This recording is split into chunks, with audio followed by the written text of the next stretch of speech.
तो दोस्तों आज हम वर्ल्ड हिस्ट्री के कुछ इम्पोर्टेंट कुछ महत्वपूर्ण प्रश्नों की बात यहाँ पे करने जा रहे हैं।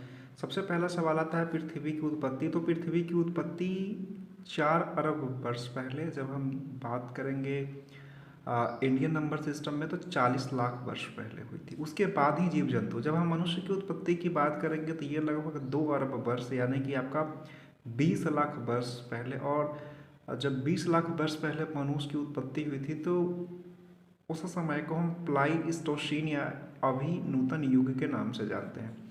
चलिए हम बात कर लेते हैं वैश्विक इतिहास के 3 महत्वपूर्ण काल की, जहाँ से प्रश्न पहले तो बहुत पूछे जाते थे, अभी भी कभी कभार प्रश्न पूछ लिए जाते हैं, तो हमें कुछ भी नहीं छोड़ना है।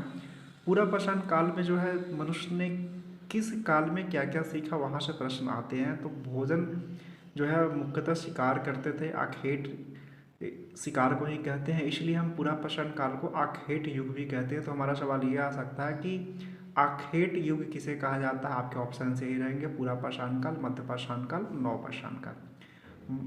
और पत्थर से आग जलाना भी जो है पूरा पाषाण काल में ही मनुष्य ने सीख लिया था। अब हम बात करेंगे मध्य पाषाण काल की। मध्य पाषाण काल में क्या है, तो देख सकते हैं ये मध्य पाषाण काल खेती और पशुपालन, ये जो है यहाँ पे मनुष्य ने सीखा है मध्य पाषाण काल में। अब हम आते हैं नवपाषाण काल। नवपाषाण काल में पहिया या घिर्री का आविष्कार किया, जिससे कि पानी निकाला जाता है। मिट्टी के बर्तन हो गए। वस्त्र बनाना भी मनुष्य ने नवपाषाण काल में सीख लिया था। घर बना के रहने लगे थे। शवों को जलाना भी सीख लिया था। पूजा उपासना, बलि प्रथा, ये सारी चीज़ें नवपाषाण काल में। तो ध्यान रखना है आपको, पूरा पाषाण काल में बस भोजन, जो अपना जो भोजन था वो शिकार के माध्यम से करते थे। पत्थर से आग जलाना भी सीख लिया था, लेकिन पहले था कि वहाँ पे जो है रॉ फॉर्म में कच्चे खाते थे। जब आग जलाना सीख लिए तो फिर उसको वो क्या करते थे कि आग से जो है उसको पका के खाते थे। मध्य पाषाण काल आते आते खेती और पशुपालन सीख लिया। और नवपाषाण काल में ये सारी बातें, पहिया, घिर्री, मिट्टी का बर्तन, वस्त्र, शव को जलाना, पूजा उपासना और बलि प्रथा।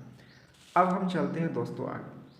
2000 ईसा पूर्व से 800 ईसा पूर्व को जो है हम ताम्रपाषाण युग कहते हैं या धातु युग कहते हैं। हम जब पढ़ेंगे सिंधु घाटी सभ्यता में तो उसे भी हम ताम्रपाषाण युग यानी कि धातु युग कहते हैं, क्योंकि सिंधु घाटी सभ्यता की जब हम बात करेंगे तो ऐसे तो आपको 3000 पर, ये जो 2350 ईसा पूर्व से जो आपको मिलता है बुक में 2300 या 2350 के लगभग, ये यहाँ से क्या थी कि सिंधु घाटी सभ्यता जो है यहाँ से, और ये 1750 ईसा पूर्व के बीच में जो है ना, ये क्या थी आपकी पूर्णतः विकसित रूप में थी। क्या थी आपकी पूर्णतः विकसित रूप में थी। तो हमको ये टिक करके आना। आगे चलते हैं। मानव ने सबसे पहले, आपको ये पता है कि ताम्रपाषाण युग या धातु युग, कांस्य सभ्यता भी हम कहते हैं, क्योंकि सिंधु घाटी सभ्यता के बारे में कांसा, कांसा क्या है, तो एक मिश्र धातु है। चलिए अब इसके बारे में भी देख लेते हैं कि सबसे पहले तांबा का प्रयोग किया, फिर तांबा और टीन को मिलाकर एक धातु बनाया, तांबा और टीन को मिलाकर, जिसको हम क्या कहते हैं आपको कांसा। ठीक है, कांसा आपको जिसको कि क्या कहते हैं ब्रोंज,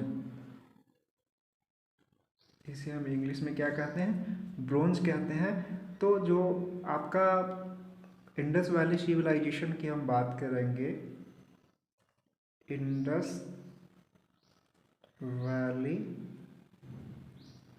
सिविलाइजेशन है ना, तो यहाँ पे हम इसको क्या कहते हैं ब्रोंज एज।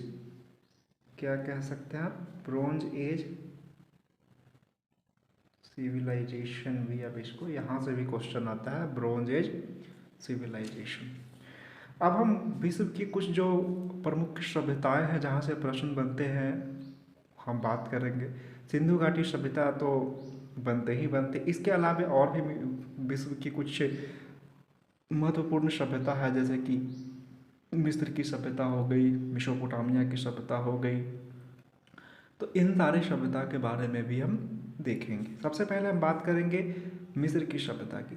तो सबसे पहला जो है यहाँ पे कि सबसे प्राचीन सभ्यता अगर आपसे पूछा जाए कि मिस्र की सबसे प्राचीन सभ्यता क्या है, सिंधु घाटी सभ्यता ठीक है, हम लोग हमेशा बढ़ते हैं, बट सबसे प्राचीन सभ्यता की बात करेंगे तो मिस्र की सभ्यता है। पता है आपको, जो भी प्रारंभिक सभ्यता थी वो किसी न किसी नदी के किनारे विकसित होती थी। तो जैसे कि सिंधु नदी के किनारे आपका इंडस रिवर के किनारे सिंधु घाटी सभ्यता विकसित हुई। अब मिस्र की सभ्यता की बात करेंगे तो ये नील नदी के किनारे विकसित हुई। क्या क्या इंपॉर्टेंट पॉइंट है? पिरामिडों का निर्माण जो है महत्वपूर्ण विशेषता किस सभ्यता की? मिस्र की सभ्यता की। हाँ, मिस्र की सभ्यता में राजा के लिए जो है ये फराओ, क्या फराओ, राजा को क्या कहा जाता था? फराओ कहा जाता था। ईश्वर का प्रतिनिधि, सूर्य देवता का पुत्र, ये सब राजा को कहा।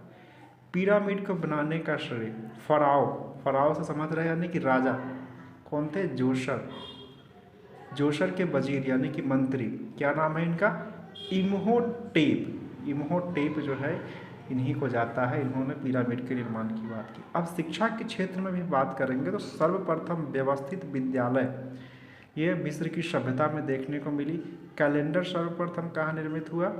ये भी आपके मिस्र की सभ्यता में। सूर्य घड़ी और जल घड़ी का पहली बार प्रयोग भी आपकी मिस्र की सभ्यता में है। एक वहाँ के शासक है जिसका नाम है अम्होटेप चतुर्थ। मानव इतिहास का प्रथम सिद्धांतवादी या आखनाटन के नाम से भी इनको जाना जाता है।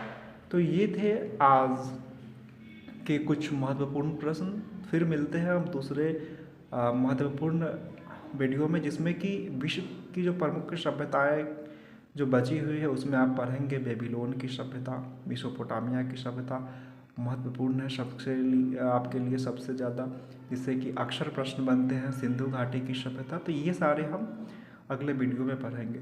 दोस्तों, आपको ये वीडियो कैसा लगा कमेंट करके ज़रूर हमें बताएं, ताकि हम और आपके लिए प्रयास करें और अच्छे से अच्छा कंटेंट आपके लिए लाएं जो कि आपके एग्ज़ाम के लिए बहुत ही लाभदायक साबित हो। तो मिलते हैं फिर अगले वीडियो में, तब तक के लिए जय हिंद, जय भारत।